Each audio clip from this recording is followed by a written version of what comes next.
ሰላም ጤና ይስጥልኝ የተከበራችሁ የሶሎዳ ሚዲያ ቤተሰቦቻችን እንዴት ቆያችሁ? ለዕለተ ሰኞ ያዘጋጀናቸው አዳዲስና ወቅታዊ መረጃዎቻችን ይዘን ቀርበናል። መረጃዎቻችን እየተከታተላችሁ እስከ መጨረሻው ከኛ ጋር እንድትቆዩ ከወዲሁ በአክብሮት እጋብዛለሁ።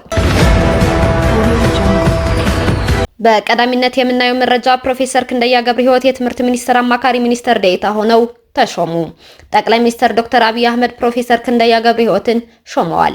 በዚህ መሰረት ከሚያዝያ 6 ቀን 2017 ዓ.ም ጀምሮ ፕሮፌሰር ክንደያ ገብረሕይወት የትምህርት ሚኒስቴር አማካሪ ሚኒስትር ዴኤታ ሆነው ተሾመዋል። ፕሮፌሰር ክንደያ ገብረሕይወት ቀደም ሲል የመቀሌ ዩኒቨርሲቲ መምህርና በኋላም የዩኒቨርሲቲው ፕሬዝዳንት ሆነው ማገልገላቸው ይታወሳል። ፕሮፌሰር ክንደያ በትግራይ ክልል ጊዜያዊ አስተዳደር የማህበራዊ ልማት ለውጥ የካቢኔ ሴክሬታሪያት ኃላፊ ሆነውም አገልግለዋል። ፕሮፌሰር ክንደያ ከጥቅምት 24 2017 ዓ.ም በኋላ ጫካ ከወረዱት የህወሓት አመራሮች ብቸኛ ፕሮፌሰር እንደነበሩም አይዘነጋም። በትግራይ ክልል የዲዲአር ስራ መጀመሩን ታወቀ። በትግራይ ክልል የሚገኙ ታጣቂዎች ትጥቅ የማስፈታትና ወደ ህዝብ የመቀላቀል ስራ የፕሪቶሪያ ስምምነት ዋነኛ ውል እንደመሆን መጠን እንዲሁም አዲስ የተሾሙት የክልሉ ጊዜያዊ ፕሬዝዳንት ጀነራል ታደሰ ወረደ ኃላፊነት ወስደው ሊያከናውኗቸው ከሚገቡ 8 አበይት ስራዎች አንዱ ታጣቂዎችን ትጥቅ የማስፈታትና ወደ ህዝቡ የመቀላቀል ስራ መሆኑን በሹመታቸው ወቅት በፊርማቸው እንዳረጋገጡት ይህ የዲዲአር ስራ ተግባራዊ መሆን መጀመሩን ለማወቅ ተችሏል። በዚህ መሰረትም በክልሉ ምስራቃዊ ዞን ዕዳጋ ሐሙስ ወረዳ የሚገኙ ታጣቂዎች ለዲዲአር ስልጠና ወደ ካምፕ እየገቡ እንደሆነ ለማወቅ ችለናል። በትግራይ ክልል ለሚካሄደው ምክክር የሁሉም ባለድርሻ አካላት ድጋፍ ያስፈልጋል ሲል የኢትዮጵያ ሀገራዊ ምክክር ኮሚሽን አስታወቀ። በትግራይ ክልል ለሚካሄደው ምክክር የሁሉም ባለድርሻ አካላት ድጋፍ እንደሚያስፈልግ የኢትዮጵያ ሀገራዊ ምክክር ኮሚሽን ሚያዝያ 4 2017 ዓ.ም አስታውቀዋል። የኢትዮጵያ ሀገራዊ ምክክር ኮሚሽን ከትግራይ ክልል ሲቪክ ማህበራት አመራሮች ጋር ተወያይቷል። የኮሚሽኑ ዋና ኮሚሽነር ፕሮፌሰር መስፍን አርአያ በዚህ ወቅት በትግራይ ክልል ከግጭቶች ማግስት የተፈጠረው ማህበራዊ ችግር ለመፍታት ብዙ መወያየትና መነጋገር ያስፈልጋል ብለዋል። ኮሚሽኑ በክልሉ ያለውን ነባራዊ ሁኔታ እንደሚገነዘብ ገልጸው ከዚህ ቀደም በክልሉ ከሚገኙ ባለድርሻ አካላት ጋር የተለያዩ ውይይቶችን ሲያከናውን መቆየቱም ተናግረዋል። መተማመን ለመፍጠር ረጅም ጊዜ ስለሚወስድ እርስ በርስ ተቀራርቦ መነጋገር ያስፈልጋል ነው ያሉት ፕሮፌሰሩ። ኮሚሽነር አምባያ አጋቶ በበኩላቸው ሲቪክ ማህበራት የማህበረሰቡን ድምጽ በምክክር መድረኮች ከማንጸባረቅ ባሻገር ሂደቱ አካታች እንዲሆን ለማድረግ የማይተካ ሚና እንዳላቸው አንስተዋል። ኮሚሽኑ ገለልተኛ ነው ወይስ አይደለም የሚለው ቀርቦ በተግባር መፈተሽ እንደሚያስፈልግና በክልሉ የሚኖረው ሂደት የተለየ ስልት እንደሚያስፈልገው ከዛሬው ውይይት ተገንዝበናል ብለዋል። ይህ ምክክር እንዲካሄድ ወይም እንዳይካሄድ ማድረግ የምንችለው እኛው ስለሆነ እንደ ሂደቱ በቁርጠኝነት መስራት ይገባናል ሲሉም አክለዋል። ሰላም ብዙ አማራጮች ቢኖሩትም ዋነኛው የሰላም መንገድ ግን ምክክር መሆኑን የገለጹት ደግሞ ከተሳታፊዎቹ በተነሱት ሀሳቦች ላይ አስተያየት የሰጡት ኮሚሽነር ብሌን ገብረመድህን ናቸው። ኮሚሽኑ ከተቋቋመበት ጊዜ ጀምሮ ትግራይ ክልልን ለማካተት ቁርጠኛነት እንዳለው ገልጸው እኛና እናንተ ተባብለን ሳይሆን ስለኛ ምክክር ብለን በሂደቱ ላይ የጋራ ኃላፊነት መውሰድ ያስፈልጋልም ብለዋል። ኮሚሽኑ ለሁሉም ቦታ ተመሳሳይ ሂደት አለመከተሉና በትግራይ ክልልም የህዝቡን ነባራዊ ሁኔታ ከግምት በማስገባት አስቻይ ስልት እንደሚቀይስ አስታውቀዋል። በቀጣይ በትግራይ ክልል ከማህበረሰቡ ከመንግስት ኃላፊዎችና ከባለድርሻ አካላት ጋር ውይይቶች እንደሚደረጉ የተገለጸ ሲሆን ኮሚሽኑ በትግራይ ክልል ለሚያካሄደው ምክክር ሁሉም ሚናውን እንዲወጣ ጥሪ መቅረቡን የኮሚሽኑ መረጃ ያመለክታል። ወደ ሀገራዊ መረጃዎቻችን ስናልፍ የኢትዮጵያ አየር መንገድ 2 ሽልማቶችን አገኘ። የኢትዮጵያ አየር መንገድ በአፍሪካ ምርጥ የበረራ ላይ ምግብ አቅርቦት አየር መንገድና በአፍሪካ በቀዳሚነት በተረከባቸው ኤርባስ A351 ሺህ አውሮፕላኖቹ በሚሰጣቸው ዘመናዊ አገልግሎቶች 2 ሽልማቶችን አግኝተዋል። አየር መንገዱ በጀርመን ሃምቡርግ በተካሄዱ 2 መርሃ ግብሮች ላይ ነው በአፍሪካ ምርጥ የበረራ ላይ ምግብ አቅርቦት ኤር መንገድና በአፍሪካ በቀዳሚነት በተረከባቸው ኤርባስ A351 ሺህ አውሮፕላኖቹ በሚሰጣቸው ዘመናዊ አገልግሎት ካቢን ኮንሰፕት ኦፍ ዘ የር 2025 ሽልማቶችን የተቀበለው። እነዚህ ሽልማቶች የኢትዮጵያ አየር መንገድ ለሚሰጣቸው አገልግሎቶች ዓለም አቀፍ እውቅና ያጎናጸፉና በዓለም ደረጃ ያለውን ተወዳዳሪነት የሚያጠናክሩ መሆናቸውን ከአየር መንገዱ የተገኘው መረጃ ይጠቁማል። 3367 ኢትዮጵያውያን ከሳውዲ አረቢያ ወደ ሀገራቸው ተመለሱ። በሳውዲ አረቢያ በአስቸጋሪ ሁኔታ ውስጥ የነበሩ 3367 ኢትዮጵያውያን በዚህ ሳምንት ወደ ሀገራቸው መመለሳቸው የሴቶችና ማህበራዊ ጉዳይ ሚኒስቴር አስታውቋል። በሳምንቱ በተደረጉ 9 በረራዎች የተመለሱት ዜጎች ሁሉም ወንዶች ሲሆኑ ከተመላሾች መካከል 18 እድሜያቸው ከ18 ዓመት በታች የሆኑ ታዳጊዎች እንደሚገኙበትም ተመላክቷል። በአራተኛው ዙር በአስቸጋሪ ሁኔታ ውስጥ የሚገኙ ዜጎችን 50,000 ዜጎችን ለመመለስ ታቅዶ መጋቢት 3 2017 ዓ.ም በይፋ መጀመሩን ይታወቃል። በዚህም እስካሁን 15684 ኢትዮጵያውያን ወደ ሀገር መመለስ ተችሏል ነው የተባለው።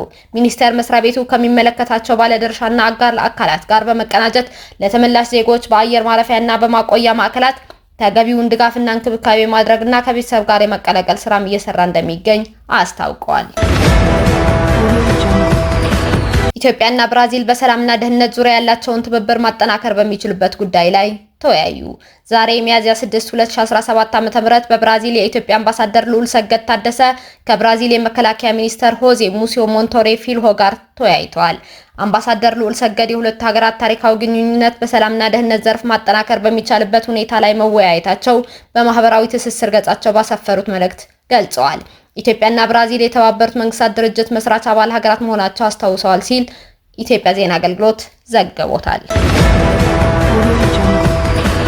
ኦቻ 20 በመቶ የሚሆኑ የድርጅቱን ሰራተኞች ሊቀንስ ነው። የተባበሩት መንግስታት ድርጅት የሰብአዊ ጉዳዮችን ማስተባበሪያ ቢሮ ኦቻ 20 በመቶ የሚሆኑ የድርጅቱ ሰራተኞች በበጀት እጥረት ምክንያት እንደሚቀንስ ተናግረዋል። በአሁኑ ጊዜ ከ60 በላይ በሚሆኑ ሀገራት ከ2600 በላይ ሰራተኞች እንዳሉት የተናገረው ድርጅቱ የ58 ሚሊዮን ዶላር የሚጠጋ የገንዘብ እጥረት ያጋጠመው መሆኑንም ገልጸዋል። የድርጅቱ ዋና ለጋሽ ሀገር የሆነችው አሜሪካ ድጋፏን በማቋረጧ 500 ሰራተኞችን በመቀነስ 2100 የሚሆኑትን እንደ አዲስ ለማደራጀት ማሰቡን አስታውቋል። አሜሪካ ለማስተባበሪያ ቢሮው 63 ሚሊዮን ዶላር ዓመታዊ ድጋፍ ታደርግ እንደነበር ሲዘገብ ድርጅቱ በካሜሩን፣ ኮሎምቢያ፣ ኤርትራ፣ ኢራቅ፣ ሊቢያ፣ ናይጄሪያ፣ ፓኪስታን እና ዚምባብዌ የሚያከናውናቸው ስራዎችን እንደሚቀንስም ገልጸዋል። ኦቻ የሰብአዊ ድጋፎች ከየትኛውም ጊዜ በላይ በግጭት በበሽታና በአየር ንብረት ለውጥ የተነሳ ጨምረዋል ያለ ሲሆን የድጋፎች መቋረጥ ግን ስራው እየፈተነው እንደሆነ አስታውቋል። መረጃው ቲክቫህ አስነብቦታል። የዩናይትድ ስቴትስ ፕሬዝዳንት ዶናልድ ትራምፕ በግሩም የአእምሮና የአካል ጤና ላይ እንደሚገኙ የዋይት ሀውስ ዶክተር አስታወቁ። ትራምፕ በሁለተኛ የፕሬዝዳንትነት ዘመናቸው የመጀመሪያ የጤና ምርመራ ዋሽንግተን ዲሲ አካባቢ በሚገኙ ሆስፒታል ማድረጋቸው ተሰምቷል። ፕሬዝዳንቱ ባለፈው ሐምሌ ወር የምርጫ ቅስቀሳ እያደረጉ ሳለ በተደረገባቸው የግድያ ሙከራ ምክንያት ቀኝ ጆሮአቸው አካባቢ የጥይት ቁስል እንዳለባቸው ተገልጿል። ፕሬዝዳንት ትራምፕ በግሩም ጤንነት ላይ ነው የሚገኙት፣ ልባቸው፣ የነርቭ ሲስተማቸውና ጠቅላላ አካላዊ ጤናቸው አስደናቂ ነው ሲሉ ዶክተራቸው በማስታወሻቸው ጽፈዋል። ትራምፕ ባለፈው ወር ወደ ዋይት ሀውስ የመጡት በ78 ዓመታቸው ሲሆን ይህ ስልጣን ሲይዙ እድሜያቸው የገፋ ፕሬዝዳንት ያደርጋቸዋል። የቀድሞ ፕሬዝዳንት ጆ ባይደን ከስልጣን ሲወርዱ እድሜያቸው 82 ነበር። ባለፈው 45 ሰዓት በወሰደው ዋልተር ሪድ ሆስፒታል በተከናወነው የጤና ምርመራ ትራምፕ በርካታ የደም ምርመራዎች፣ የልብ ምርመራና አልትራሳውንድ እንደተደረገላቸው ዶክተራቸው ጠቁመዋል። ዶክተሩ የአሜሪካ ባህር ኃይል አባል የነበሩ በኢራቅና በአፍጋኒስታን ያገለገሉ የቀድሞ ወታደር ናቸው። ፕሬዝዳንቱ የአእምሮ ጤናቸው ለማወቅ በሚል ፈተና እንደተሰጣቸው እንዲሁም ሌሎች የአእምሮ ፍተሻዎች እንደተደረጉላቸው ማስታወሻው ጠቅሶ ድባቴም ሆነ ጭንቀት እንደሌለባቸው አስታውቀዋል። ዶክተሩ እንዳስታወቁት ትራምፕ ሞንትሬላ ኮግኒቲቭ አሰስመንት የተሰኘው ፈተና ተሰጥቷቸው 30 ከ30 ደፍነዋል። ይህ ፈተና የሚሰጠው የአእምሮ ጤናን ለመፈተሽና የመርሳት በሽታ አደጋ አለ ወይ የሚለውን ለማወቅ ሲሆን እንስሳትን ለመሰየም ስዕልና ቃላትን ደጋግሞ መጥራት የፈተናው አካል ናቸው። ቅዳሜ ኤር ፎርስ ዋን ወደ ተሰኘው አውሮፕላናቸው ከመሳፈራቸው በፊት ለጋዜጠኞች ንግግር ያሰሙት ትራምፕ ሁሉንም ጥያቄ በትክክል መልሻለሁ ብለዋል። በጠቅላላው በጣም መልካም የሚባል አቋም ላይ ነው ያለሁት። ጤናማ ልብ፣ መልካም መንፈስ፣ በጣም መልካም መንፈስ ነው ያለኝ። ምንም እንኳ ዶክተሮች የህይወት ዘይቤያቸውን እንዲቀይሩ ምክር ቢጤ ጣል እንዳደረጉላቸው ቢናገሩም ዝርዝር መረጃ ከመስጠት ተቆጥበዋል። በመጨረሻም አሜሪካ ታሪፍን ሙሉ በሙሉ እንድትሰርዝ ቻይና አስጠነቀቀች። የአሜሪካው ፕሬዝዳንት ዶናልድ ትራምፕ በሀገራት ላይ የጣሉት ያለው ተጨማሪ ታሪፍ ሀገራትን እያነጋገረ ይገኛል። ለፕሬዝዳንቱ የታሪፍ ጭማሪ አጸፋ ከሰጡት ሀገራት መካከል ቻይና አንዷ ናት። የቻይና ባለስልጣናት ሰሞኑን ዶናልድ ትራምፕ በሀገራቸው ላይ የጣሉትን ተጨማሪ ታሪፍ ተከትሎ አሜሪካ ይህንን ውሳኔዋን ሙሉ በሙሉ እንድትሰርዝ አስጠንቅቀዋል። ዶናልድ ትራምፕ በሀገራት ላይ ሊጥሉት ያቀዱትን ታሪፍ ለ90 ቀናት እንዲዘገይ በዚህ ሳምንት አሳውቀዋል። በአንጻሩ በቻይና ምርቶች ላይ የሚጥሉትን ታሪፍ ደግሞ ወደ 145% ከፍ አድርገዋል። አሜሪካ ስህተቷን ለማረም ትልቅ እርምጃ እንድትወስድ ለማስጠንቀቅ እንወዳለን። የተሳሳተ አካሄድ የሆነውን የአጸፋ ታሪፍ ጭማሪ በመሰረዝ ትክክለኛውን የጋራ ተጠቃሚነት መንገድ መመለስ ይገባል ብለዋል የቻይና የንግድ ሚኒስቴር ባወጣው መግለጫ። ባለፈው አርብ ዶናልድ ትራምፕ ቻይና የሚመረቱ የተወሰኑ የኤሌክትሮኒክስ ምርቶችን ከታሪፍ ነፃ ለማድረግ መዘጋጀታቸው አሳውቀዋል። ነገር ግን የአሜሪካው የንግድ ሚኒስትር ሃዋርድ ሉትኒክ ባለፈው እሁድ እንዳሉት እንደዚህ አይነት ውሳኔዎች ለአጭር ጊዜ ብቻ የሚቆዩ ናቸው። በእነዚህ ምርቶች ላይ በተለየ ሁኔታ የታሪፍ ጭማሪ የሚደረግ ሲሆን ከተወሰነ ጊዜ በኋላ ጭማሪው ይፋ ይደረጋል ብለዋል። እነዚህ ምርቶች በአሜሪካ እንዲሰሩ እንፈልጋለን ሲሉ ሚኒስተሩ ተደምጠዋል። ፕሬዝዳንት ትራምፕ ደግሞ በማህበራዊ ሚዲያ ገጽ ባጻፉት መረጃ በእነዚህ ምርቶች ላይ የሚደረገው የታሪፍ ጭማሪ ቀርቷል መባሉ ሐሰት ነው ብለዋል። በአንጻሩ የተለየ የታሪፍ ስርዓት እንደሚበጅላቸውም ተናግረዋል። ትራምፕ አክለውም ሁሉንም የኤሌክትሪክ ምርቶችና ሰማይ ኮንዳክተር የአቅርቦትን ሰንሰለት በቀጣይ በሚደረገው የብሔራዊ የጸጥታ ታሪፍ ጥናት ላይ እንመለከታቸዋለን ብለዋል። ይህ ንግግራቸውም እንደ ስልክ፣ ኮምፒውተርና ሌሎች የቴክኖሎጂ ምርት አቅራቢዎች ላይ ስጋትን ፈጥረዋል። የቻይናው ንግድ ሚኒስተር በኤሌክትሮኒክስ ምርቶች ላይ የተጣለው የታሪፍ ጭማሪ በአሜሪካ የተደረገ ውስን እርምጃ ነው ያሉት ሲሆን እርምጃው የሚኖረውም ተጽዕኖ ቤጂንግ እየገመገመች መሆኑን ገልጸዋል።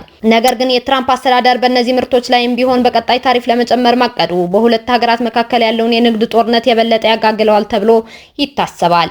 በሚያዝያ ወር መጀመሪያ ዶናልድ ትራምፕ ከቻይና በሚገቡ ምርቶች ላይ የ54% የታሪፍ ጭማሪ አድርገው ነበር። በአሁኑ ወቅት ደግሞ ይህ የታሪፍ ጭማሪ ወደ 145% አድገዋል። ቻይናም የአሜሪካን እርምጃ በመከተል በአሜሪካ ምርቶች ላይ የ34% ታሪፍ ጭማሪ አድርጋ ነበር። አሜሪካ ጭማሪ ስታደርግ ቻይናም በአሜሪካ ላይ የምጥለውን የታሪፍ ጭማሪ ወደ 84% ያሳደገች ሲሆን አሁን ላይ 125% አድርሰዋለች። በቅርቡ የተደረገውን ጭማሪ ተከትሎ የተጀመረውን የንግድ ጦርነት አሜሪካ የምትቀጥልበት ከሆነ ቻይና እስከ መጨረሻው ለመፋለም መዘጋጀቷንም አስታውቃለች። የታሪፍ ጭማሪ በማይደረግባቸው ምርቶች ላይ ከቀጣይ ሳምንት ጀምሮ ተጨማሪ ማብራሪያዎችን እንደሚሰጡ ዶናልድ ትራምፕ ተናግረዋል። ዋይት ሀውስ አሜሪካ የታሪፍ ጭማሪ የምታደርገው ከሀገራት ጋር በመደራደር የተሻለ የንግድ ስርዓት ለመዘርጋት በማሰብ መሆኑን ገልጸዋል። ዶናልድ ትራምፕ በዓለም ላይ ያለውን የተዛባ ያሉትን የንግድ ስርዓት ማስተካከል፣ ተጨማሪ የስራ ዕድል መፍጠር እና ፋብሪካዎችን ወደ አሜሪካ መመለስ ላይ ያተኮሩ ስራዎችን እንደሚተገብሩም አስታውቀዋል። ነገር ግን ይህ ጣልቃ ገብነት በስቶክ ማርኬት ላይ ከፍተኛ ግሽበት ያስከተለ ሲሆን የዓለም ንግድን በመቀነስ በስራና በግለሰቦች ኢኮኖሚ ላይ መቀዛቀዝን ያስከትላል የሚል ስጋትም ፈጥረዋል። መረጃው ቢቢሲ አማርኛ አስነብቦታል።